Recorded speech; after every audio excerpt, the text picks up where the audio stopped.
Assalamualaikum warahmatullahi wabarakatuh, teman-teman semuanya. Berjumpa lagi di 30 nasihat Rasulullah SAW untuk generasi muda. Dan hari ini kita sudah masuk ke hari ke-10. Artinya sudah masuk di nasihat ke-10. Dan masih dengan saya yang berada di parkiran tempat persyutingan ini. Kuku masih sakit cacar air, teman-teman. Kita doakan semoga segera sembuh beliaunya, sehingga saya bisa mempunyai lagi video-video dengan warna-warna yang estetik-estetik seperti karya seorang Radian. Dan kita masuk ke nasihat ke-10. Nasihat ke-10 adalah bunuh diri adalah suatu kejahatan. Ini ada hadis riwayat dari Bukhari, Muslim, Tirmizi, dan An-Nasai. Menuliskan bahwa Abu Hurairah radhiyallahu anhu berkata bahwa Rasulullah SAW pernah bersabda, "Barang siapa menjatuhkan dirinya dari gunung kemudian ia mati, maka ia berada dalam neraka jahanam, dan ia akan menjatuhkan dirinya di dalamnya, kekal di dalamnya. Dan barang siapa bunuh diri dengan meminum racun kemudian ia terbunuh olehnya, maka racun itu akan diminumkannya di dalam neraka jahanam, kekal di dalamnya. Dan barang siapa membunuh dirinya dengan besi, maka tangannya akan menusukkan besi tersebut kepadanya di dalam neraka jahanam, kekal di dalamnya." Hadis dari Rasulullah SAW yang tentang bunuh diri ini sebenarnya menjelaskan tentang beberapa macam bunuh diri yang kemudian Rasulullah SAW menjelaskan tentang ganjaran yang akan didapatkan, yaitu orang yang bunuh diri dan mati karena bunuh diri itu ganjarannya nanti adalah dia akan mengulang proses bunuh dirinya itu berulang-ulang kali tanpa henti, kekal selamanya, akan dia ulang-ulang terus begitu. Dan tempat dia mengulang ini adalah neraka jahanam. Nauzubillah min dzalik. Ini luar biasa ya. Saya baca di sini kemudian saya membayangkan bagaimana dengan orang yang bunuh dirinya itu membakar diri sendiri. Bayangkan dia bakar diri tuh, bakar diri. Dia bakar diri di dalam neraka jahanam. Jadi dia tuh membakar dirinya yang sedang terbakar, api di dalam api gitu. Ini api yang betul ya, bukan api Akademi Pelawak TPI yang ada Melki dan Aden Bajai ini, bukan. Ini api yang betul-betul api. Dia sedang terbakar tapi dia bakar diri lagi. Jadi orang mah kalau terbakar cari air, ini dia tidak, dia terbakar dia cari api. Dia ini macam Zilong yang lagi ulti lari kemana-mana tapi tetap di tower pakai panah api tuh, tak. Panas, cari air tapi tidak ada, tetap kena tower. Mati akhirnya di situ. Dan hidup lagi, begitu seterusnya. Ada lagi orang yang mungkin bunuh diri dengan menabrakkan diri di kereta api. Ada kereta api lewat, dia tabrakin diri di situ, dia meninggal di situ. Bayangkan di neraka jahanam nanti dia akan ulang-ulang ditabrak kereta api, ditabrak, hidup lagi, ditabrak lagi, hidup lagi, ditabrak lagi, hidup lagi, ditabrak lagi, ditabrak terus begitu. Dan yang tabrak di kereta api yang betul-betul api ya, bukan kita yang kereta api ada AC ini, bukan. Ini kereta api yang betul-betul api. Api dalam arti sebenarnya, kereta api full dengan api. Soalnya tempatnya neraka jahanam. Tabrak. Dan mungkin di satu titik tabrak, mati, hidup, tabrak, mati, hidup lagi, tabrak, mati, hidup lagi. Kemudian dia di satu titik mungkin dia protes gitu. Ya Allah, saya waktu itu tabrakan diri tuh ke KRL jurusan Citayam, waktu itu penumpangnya banyak. Kemudian, oh ya sudah, kalau begitu mana penumpang Citayam, semuanya bawa ke neraka jahanam sini, kasih masuk dalam kereta untuk tabrak dia. Besok orang-orang tidak ada yang mau naik KRL lagi.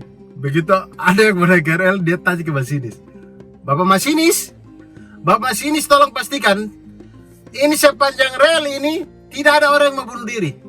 Karena saya ini mau masuk kerja, bukan mau masuk neraka. Tolong pastikan kita selamat. Kalau sampai ada yang bunuh diri, saya masuk neraka lagi nih. Dan saya itu pernah ditanya sama Ari Kritik. Saya tahu Ari Kritik tahu jawabannya, cuman dia tuh suka tes orang memang. Tapi ini pertanyaan yang sangat bagus dari Ari Kritik pada saya pada waktu itu. Jadi Ari Kritik itu pernah tanya begini, Dur, Allah itu kan maha kuasa atas segala sesuatu. Bahkan tidak ada satu pun helai daun di dunia ini yang jatuh ke tanah tanpa izin Allah. Pasti semuanya atas kehendak Allah. Maha kuasa atas segala sesuatu. Lalu apakah orang yang mati bunuh diri itu Allah berkehendak dia mati secara bunuh diri dan masuk neraka gitu? Saya kemudian berpikir agak lama tuh.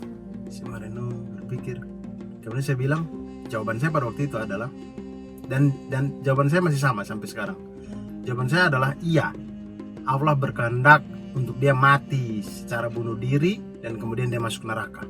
Allah berkehendak itu. Dan kemudian dengan jawaban ini mungkin ada orang-orang di luar sana yang akan berpikir bahwa wah, berarti Tuhan tidak maha adil dong. Kok Allah jahat? Kok Allah tega membuat dia mati digantung diri atau mati secara bunuh diri dan masuk neraka gitu. Masalahnya tuh di sini teman-teman.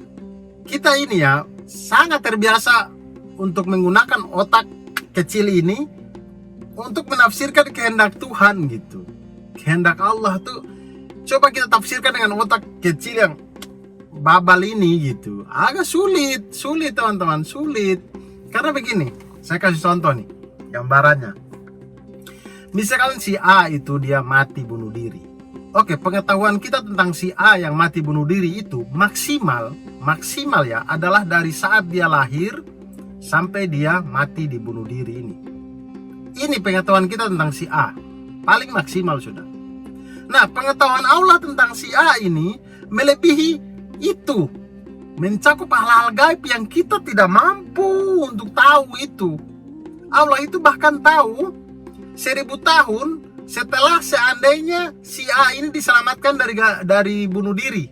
1000 tahun setelah ini Allah tahu, sudah tahu semuanya. Nah, bagaimana mungkin kita yang punya data cuman segini ngejudge Allah yang mempunyai data tak hingga begitu?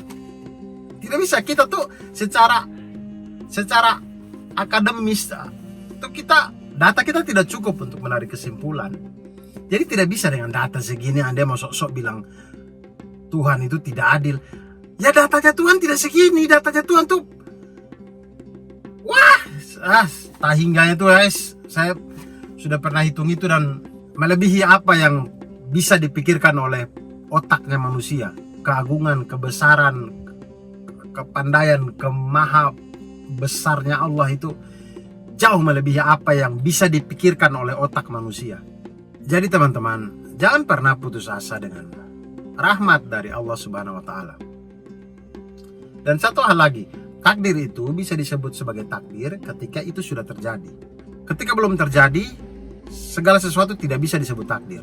Tidak bisa kita tuh bilang, aduh saya ini kayaknya ditakdirkan miskin. Tidak bisa. Anda tidak tahu 2 hari kemudian Anda jadi apa. Bisa saja 2 hari kemudian Anda tambah miskin. Karena Anda malas. Kerjanya cuma tanya saja, kenapa saya miskin? Ya kerjalah, kerja begitu. Kita ini malas tapi protesnya banyak sekali. Saya sudah kerja Abdur tapi tetap saja miskin. Ya kan kita belum tahu besoknya lagi tetap miskin. Besoknya lagi kita belum tahu. Besoknya lagi kita belum tahu. Dan terus begitu sampai kita meninggal. Dan sungguh kita itu akan masuk ke dalam golongan orang-orang beruntung ketika kita meninggal dalam keadaan kita berhusnuzon pada Allah Subhanahu wa taala. Ketika kita berpikir positif pada Allah Subhanahu wa taala, insya Allah kita berakhir dengan baik. Oleh karena itu jangan pernah putus asa teman-teman terhadap rahmat dari Allah Subhanahu wa taala. Jangan pernah putus asa.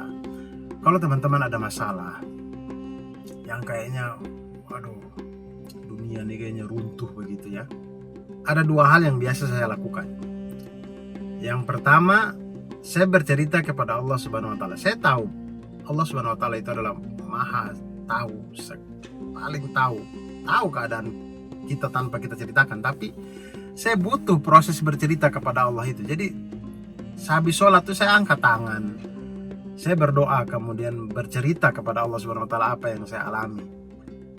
Dan itu tuh proses yang mengenakan hati begitu. Begitu cerita itu selesai, ada beban yang diangkat gitu, kayak masalah tuh kemudian menjadi ringan setelah kita bercerita sehabis sholat itu. Dan saya teringat kata Ustadz Khalid Basalamah ya, katanya kita itu ketika kita berdoa, ketika kita mengangkat tangan dan kita berdoa meminta sesuatu, maka Allah akan membuat jalan untuk kita menuju apa yang kita minta itu. Tinggal sekarang kita kuat atau tidak bertahan di atas jalan itu sampai di ujung, sampai kita mendapati apa yang kita minta.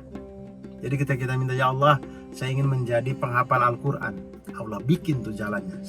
Nah sekarang tinggal kita mampu nggak bertahan di jalan itu sampai kita nanti tiba di ujung di mana Allah kasih kita sebagai penghafal Al-Quran.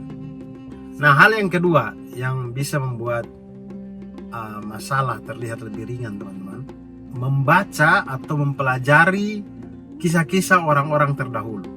Jadi membaca kisah-kisah Nabi, membaca kisah-kisah orang-orang soleh zaman dahulu, itu sangat membantu. Karena tidak ada satupun masalah di zaman sekarang ini yang muncul kecuali masalah itu sudah pernah terjadi di orang-orang sebelum kita di zaman dahulu. Sudah pernah terjadi. Kita tinggal baca, kemudian kita mempelajari apa yang harus kita ambil dari sikap yang sudah pernah terjadi pada orang-orang sebelum kita, kemudian kita ikuti gitu. Dan kita akan merasa tidak sendiri bahwa hal ini sudah pernah terjadi dan bahkan mungkin lebih dahsyat daripada yang terjadi pada kita sekarang. Jauh lebih dahsyat orang-orang dahulu mengalami musibah dan cobaan dan ujian dan segala macam. Kita tuh hanya sepersekiannya begitu. Nah itu tuh salah satu yang bisa menguatkan. Saya waktu mada demam berhari-hari tidak bisa makan, dimuntahin terus, batuk-batuk, tidur tidak tenang, segala macam. Saya sholat tuh saya menangis dalam sholat saya ingat anak saya, ya Allah, anak saya itu masih kecil, saya menangis, saya sedih sekali. Tapi kemudian ketika tahiyat, ketika saya membaca nama Nabi Ibrahim alaihissalam, saya malu sama diri saya sendiri. Saya malu. Nabi Ibrahim alaihissalam itu diuji oleh Allah dengan disuruh menyembelih anaknya. Disuruh sembelih anak, Nabi Ibrahim alaihissalam itu tabah menjalani itu. Saya anak baru demam paling mungkin 2-3 hari saja, tapi baru hari pertama saya sudah rasa dunia hancur. Saya rasa macam saya tidak ada guna lagi di keluarga ini, saya tidak bisa apa-apa. Saya stres minta ampun. Ini anak baru dikasih demam. Saya kalau disuruh sembelih anak mungkin saya pura-pura gila. Malaikat datang suruh begitu, malaikat datang, saya tanya ke malaikat, "Manro buka?" Malaikat bingung, kok jadi kau yang tanya nih Abdul? Harusnya itu kami yang tanya ke kau. Terserah lah, pokoknya saya pura-pura gila saja. Biar itu malaikat pikir, wah ini memang orang gila nih. Naik lagi dia ke langit begitu. Pura-pura gila saya sudah. Dan untuk menutup video kali ini, saya ingin membacakan sebuah ayat. Ayat ini ada di surah Al-Baqarah ayat 214. A'udzubillahi minasyaitonirrajim.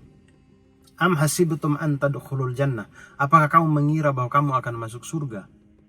Walamma ya'tikum mathalul ladzina khalau min qablikum.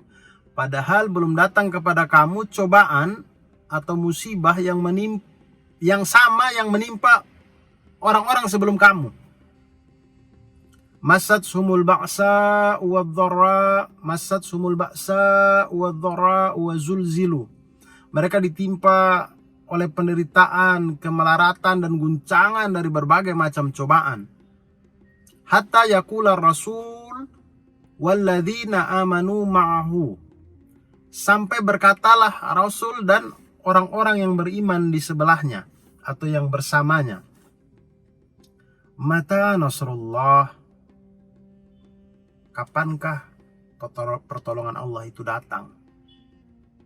Di manakah pertolongan Allah? Kemudian Allah menjawab, ala inna nasrallahi qarib.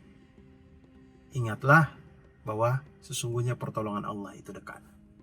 Wallahu alam bisawab, teman-teman semuanya. Semoga Allah Subhanahu wa taala selalu menjaga kita dalam keimanan dan keislaman. Selamat berbuka puasa. Insyaallah kita jumpa lagi besok. Subhanaka Allahumma wa bihamdika asyhadu an la ilaha illa anta astaghfiruka wa atubu ilaik. Wassalamualaikum warahmatullahi wabarakatuh.